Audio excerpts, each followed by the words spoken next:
Hello guys, আসসালামু আলাইকুম। আশা করি আল্লাহর অশেষ রহমতে আপনারা ভালো আছেন, আমরাও ভালো আছি। প্রতিদিনের মতন আপনাদের মাঝে আমি আরেকটা নতুন ভিডিও নিয়ে এসেছি। আজকের ভিডিওটা প্রথম থেকে শেষ পর্যন্ত দেখবেন। ভিডিওটা ভালো লাগলে অবশ্যই লাইক, কমেন্ট, শেয়ার এবং সাবস্ক্রাইব করে দিবেন। পাশে থাকা ছোট্ট বেল বাটনটি ক্লিক করে দিবেন। এতে করে আপনাদের কাছে আমার ভিডিওটা সর্বপ্রথম চলে যাবে। এখানে আমি বাবার বাড়ি থেকে হাঁসের ডিম নিয়ে আসছিলাম। আমাদের হাঁসে ডিম পাড়তেছিল। আমি চলে আসব, মা আমাকে দিয়ে দিছে 4টা। আর আমি অনেক দিনেই আগে একবার আমি এক আপুদের বাসায় যে হাঁসের ডিম রান্না খেয়েছিলাম, তখন খুবই ভালো লাগছিল।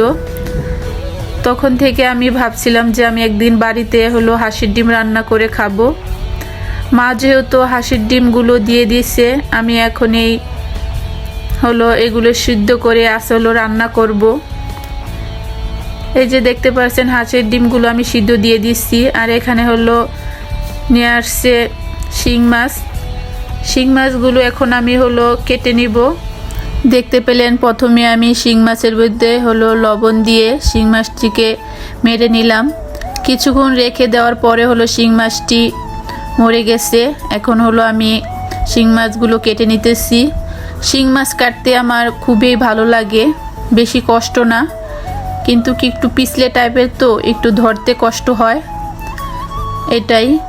আর শিং মাছ আপনার সুন্দর করে ঘষে ঘষে পরিষ্কার করে রান্না করলে খুবই ভালো লাগে। শিং মাছ কলা দিয়ে রান্না করলে, তারপরে আপনার ভুনা করলেও খুবই স্বাদ। এখানে আমি সবগুলো মাছ কেটে নিতেছি। আজ তাজা তাজা শিং মাছ রান্না করব দুপুরে। এই যে দেখতে পাচ্ছেন যে আমার সবগুলো মাছ কেটে কুটে ধোয়া শেষ। এখন আমি এগুলো সব একসাথে ফ্রিজে রেখে দিব। যেহেতু মাছগুলো কাটতে দেরি হয়ে গেছে, দুপুরে রান্নার টাইম হয়ে গেছে, ছেলে আবার স্কুলের থেকে চলে আসবে। আর বাচ্চাদের টাইম মতন খাবার দিতে হয়, ওরা তো বেশি খিদা সহ্য করতে পারে না। এই যে ছেলে চলে আসছে, কিন্তু আমার এখনও রান্না হয় নাই, ভাত হয়ে গেছে। এখন আমি শিং মাছটা রান্না করে নিব একটু ঝোল ঝোল টাইপের আলু দিয়ে। মশলাটা কষানো হয়ে গেছে, এখন আমি এর মধ্যে শিং মাছগুলো দিয়ে দিলাম। শিং মাছগুলো দিয়ে আমি ঝোলের পানি দিয়ে দিচ্ছি। এই যে দেখেন আমার শিং মাছটা হয়ে গেছে। এখন আমি তরকারিটা নামিয়ে নিব।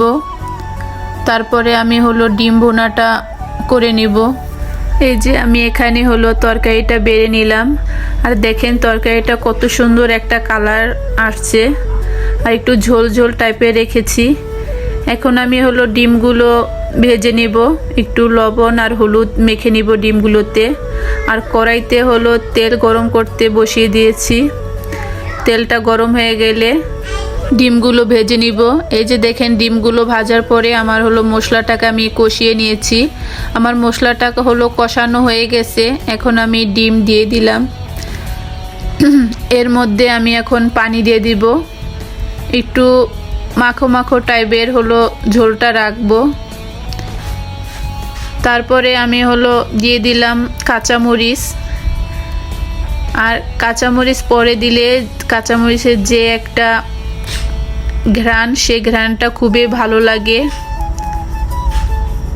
এই যে দেখেন আমার তরকারিটা হয়ে গেছে। এর মধ্যে আমি এখন ধনিয়া পাতা দিয়ে দিব, জিরা গুঁড়া দিয়ে। তারপর আমি ধনিয়া পাতা দিয়ে দিব। আমার এই ভিডিওটা এতক্ষণ পর্যন্ত যে আপুরা ধৈর্য ধরে দেখতেছেন, কিন্তু একটা লাইক দিতে ভুলে গেছেন, প্লিজ আপুরা একটা করে লাইক দিয়ে যাবেন। আর ভিডিওটা সম্পূর্ণ দেখে ভিডিও রিলেটিভ একটি করে কমেন্ট করে যাবেন। আর যে আপুরা আমার চ্যানেলটাকে সাবস্ক্রাইব করেছেন তাদেরকে অসংখ্য অসংখ্য ধন্যবাদ। আর যারা এখনও আমার ছোট্ট চ্যানেলটাকে সাবস্ক্রাইব করেন নেই, প্লিজ আপুরা আমার এই ছোট্ট চ্যানেলটাকে আপনারা সাবস্ক্রাইব করে যাবেন, কমেন্ট করবেন, লাইক করবেন। আপনাদের একটি লাইক, সাবস্ক্রাইব আমারকে অনেক ভিডিও করার জন্য উৎসাহিত করে। আর আপনারা পাশে না থাকলে আমরা কখনোই অনেক দূরে এগিয়ে যেতে পারবো না। তাই প্লিজ আপুরা, আপনারা ভিডিওটা প্রথম থেকে শেষ পর্যন্ত দেখবেন। আপনাদের সাথে কথা বলতে বলতে আমি রান্না করে গোসল করে তারপরে হলো দুপুরের খাবারটা খেয়ে নিয়েছি। এখানে হলো আমি সন্ধ্যার সময় হলো আলমারি থেকে আমার যে পানির ফ্লাস্কটা ওটা হলো নামাইতেছি। প্রতি বছরে আমি হলো এটার মধ্যে গরম পানি রাখি, তাহলে যে কোনো সময় হলো গরম পানি নিয়ে তারপর ঠান্ডা পানির সাথে মিক্স করে খেতে পারবো। আর আমার তো গ্যাসের চুলাও আছে, কিন্তু একসাথে পানিটা গরম করে রাখলে আপনার বারে বারে গ্যাসটা জ্বালাতে হয় না, এতে অনেকটাই গ্যাস খরচ কম হয়। এ কারণে হলো আমি একসাথে বিকেল টাইমে হলো পানি গরম করে রেখে দেই। যখনই আমার প্রয়োজন হয়, বাচ্চাদের প্রয়োজন হয়, একটু গরম পানি নিয়ে ঠান্ডা পানির সাথে মিক্স করে নেই। এই যে এখানে আমি হলো ফ্লাস্কটা ধুয়ে নিতেছি, তারপরে হলো গরম পানি করে নেব। আর যেহেতু শীত পড়ে গেছে আর অনেক দিন ধরে বলতেছি যে ফ্লাস্কটা নামাবো, কিন্তু মনে থাকে না, কিন্তু তাই আসলে সন্ধ্যার টাইমে নামিয়ে আমি এখন হলো গরম পানিটা করে রেখে দিব।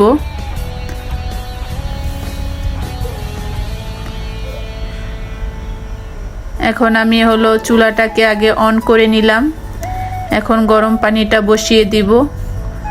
গরম পানিটা হয়ে গেলে তারপর হলো আমি ফ্লাস্কের মধ্যে রেখে দিব। এখন হলো পানি ঢাকনা দিয়ে ঢেকে দিব, তাহলে তাড়াতাড়ি গরম হয়ে যাবে। এই যে দেখেন আমার পানি গরম হয়ে গেছে, এখন আমি হলো নামিয়ে নেব। আগে ফ্লাস্কটাকে খুলে নিব, তারপর হলো ঢালবো। আর আমার মতন কোন কোন আপুরা এভাবে ফ্লাস্কে পানি গরম করে রেখে দেন অবশ্যই কমেন্টে জানাবেন। আর এভাবে ফ্লাস্কে পানি রাখলে খুবই সুবিধা, আপনারা যারা রাখেন নাই তারা হলো রাখতে পারেন। আজকের ভিডিওটা এ পর্যন্তই। সবাই ভালো থাকবেন, সুস্থ থাকবেন, আমাদের জন্য দোয়া করবেন।